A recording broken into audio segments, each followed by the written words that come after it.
The conference room felt suffocating.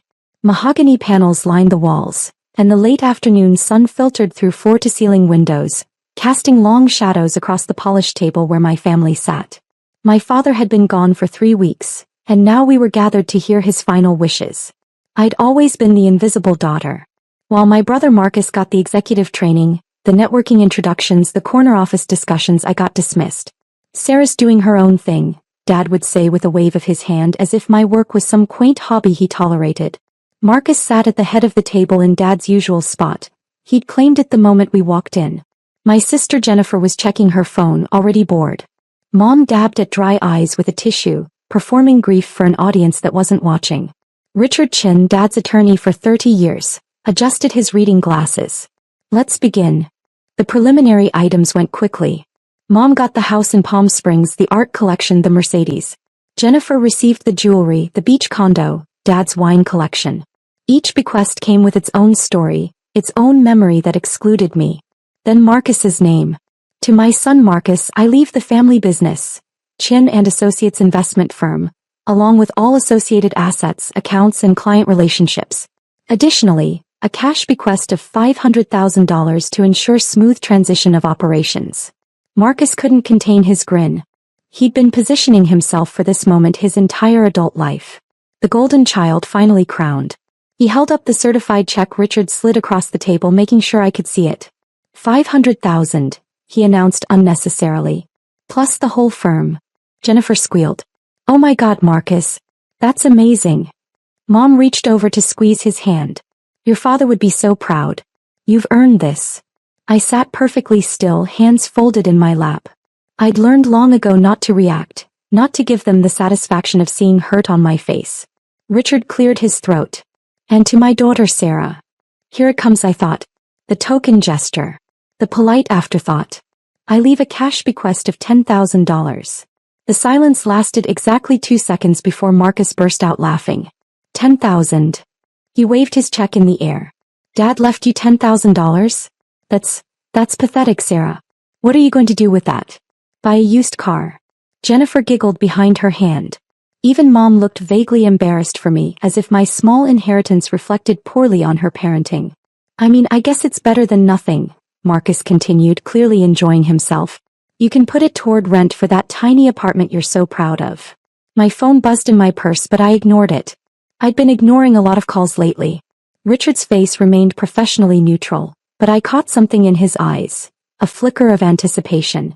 He hadn't finished reading. However, Richard continued, his voice cutting through Marcus's laughter, there is an additional provision. The room quieted. Marcus leaned back in his chair, still grinning. Richard looked directly at me. To my daughter Sarah, who built something from nothing while asking for nothing in return, I leave the entirety of my personal venture capital portfolio, including all holdings, equity positions, and investment returns accumulated over the past 15 years. My heart stopped. The portfolio. Dad's secret project, the one he'd never discussed at family dinners, the one Marcus knew nothing about because he'd been too busy managing the traditional investment firm to notice Dad's pivot into emerging technologies. Current valuation, Richard continued, pulling out a separate document, as of last Friday's market close, $847 million. The check slipped from Marcus's fingers. It drifted down to the table in slow motion, landing face up.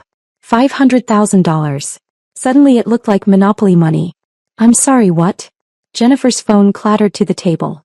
Richard adjusted his glasses and read directly from the will. The portfolio includes equity positions in 17 technology companies, 12 biotech firms, 8 renewable energy startups, and controlling interest in 4 venture capital funds. Sarah has been listed as the designated successor and portfolio manager for the past 8 years, though at my request, she kept this confidential from the family. 8 years. Since I was 24 years old, fresh out of business school, dismissed by my family as naive and impractical for wanting to work in tech instead of traditional finance. That's not possible, Marcus stammered. Dad would have told me. I'm the one who, I managed his money. You managed the firm's client assets, Richard corrected.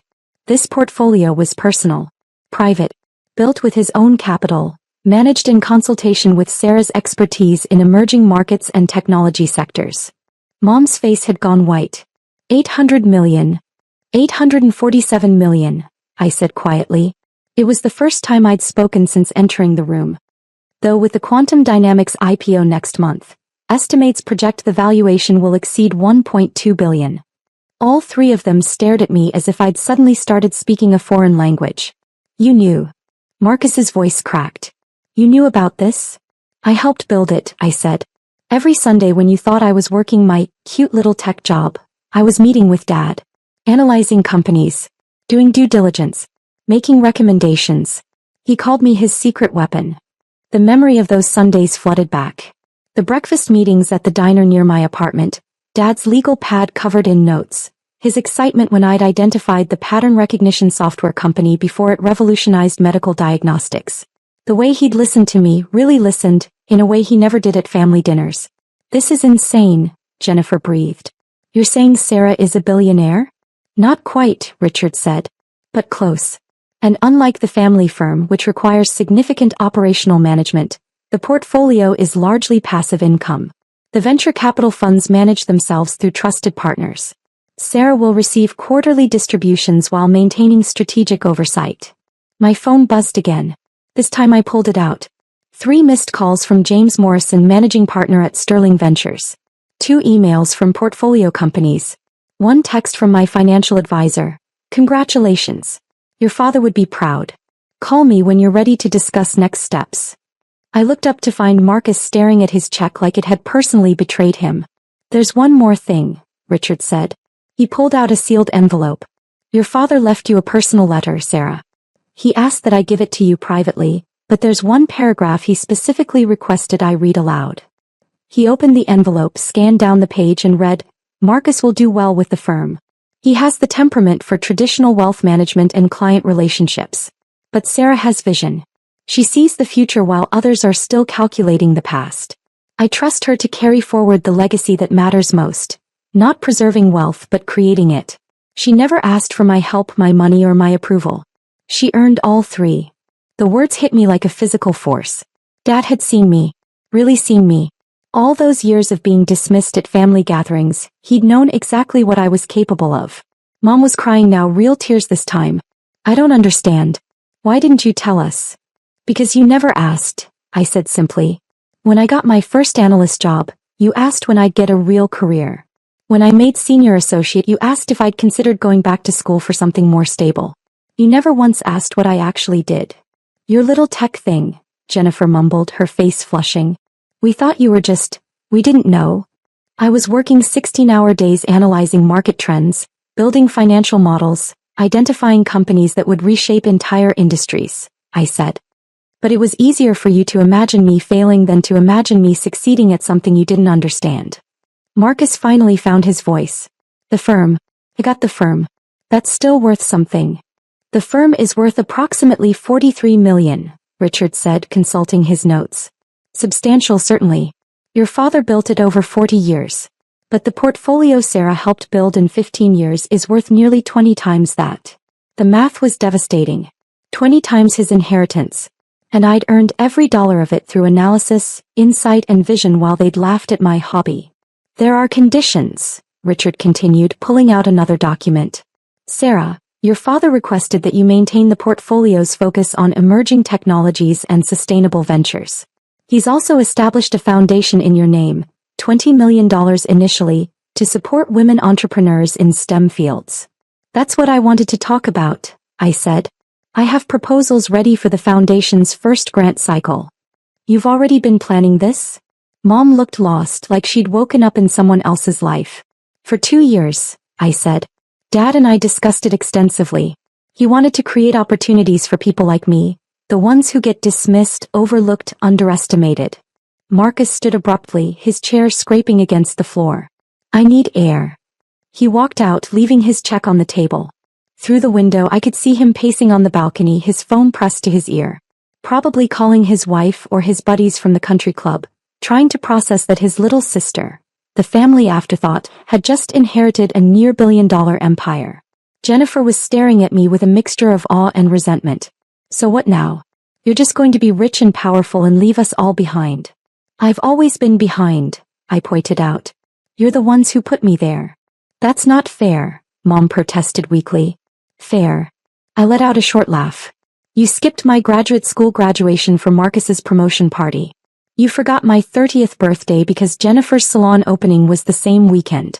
You've spent 5 years asking when I'd settle down and get serious about life, while I was building something that will outlast all of us. Richard stood, gathering his papers. I'll leave you all to process this. Sarah, I'll need you to sign several documents, but we can schedule that for later this week. The portfolio transition will take approximately 60 days to complete. After he left, the three of us sat in silence. The late afternoon sun had shifted, leaving the room in shadows. My brother's check still lay on the table, a reminder of how quickly fortune reverses. I don't know what to say, Mom finally whispered. You could start with congratulations, I suggested. That's usually what people say when someone succeeds. We didn't know. You didn't want to know, I corrected gently. There's a difference. I tried to tell you about my work. About the companies I was analyzing, the deals I was part of. You changed the subject every time. My phone buzzed with another message. This one from Daniel Zhao, CEO of NextGen Robotics, one of our most successful portfolio companies. Heard the news. Your father was a legend. You're going to be legendary. Dinner next week to discuss the Series C. I showed Mom the message. This is what my days look like. POs, founders, innovators.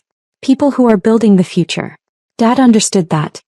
He believed in me when none of you did. Jennifer wiped her eyes. I feel like I don't even know you. You don't, I agreed. But that was always your choice, not mine. Marcus came back inside, his face carefully composed. So I guess congratulations are in order. Thank you. The firm. I'll make it grow. I'll prove I was worth Dad's investment. I'm sure you will, I said, and I meant it. Marcus was good at what he did. Traditional wealth management, client relationships, conservative growth strategies. Just because it wasn't my path didn't mean it wasn't valuable. Will you? He hesitated. Will you stay in touch? Or are you going to disappear into your billionaire lifestyle?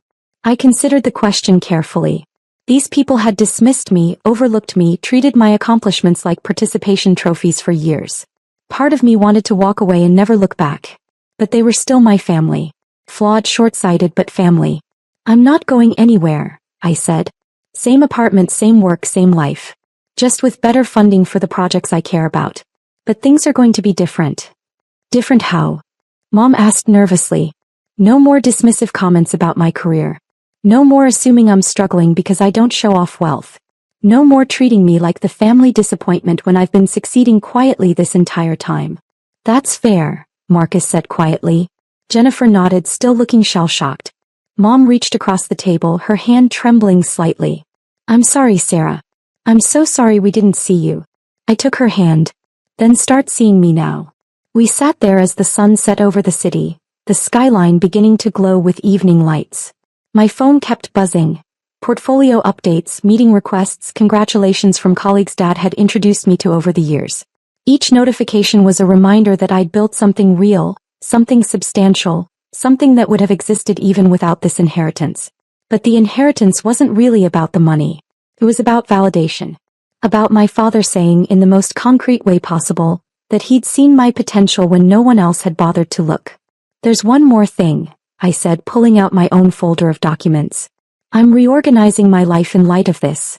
Making some changes. What kind of changes? Marcus asked warily.